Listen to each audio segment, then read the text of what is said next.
Hey everybody, welcome back. In this video, I'm going to guide you on how can you extract zip file on Android.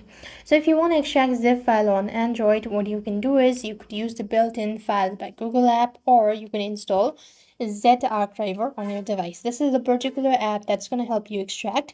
So after you're done installing the app, exit out, go to Files by Google, and there to extract the file, you just want to make sure to scroll down and go to internal storage at the very bottom left.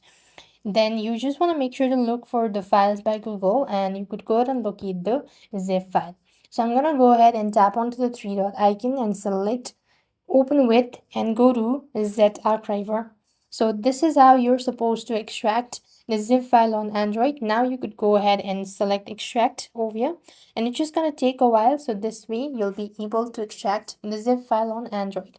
So with that being said, we've completed our steps, and if you don't want to use ZArchiver, there are a lot of other applications available as well, such as Zip Extractor and all that. You could use it as well. So whichever is convenient for you, you could go ahead and use it. So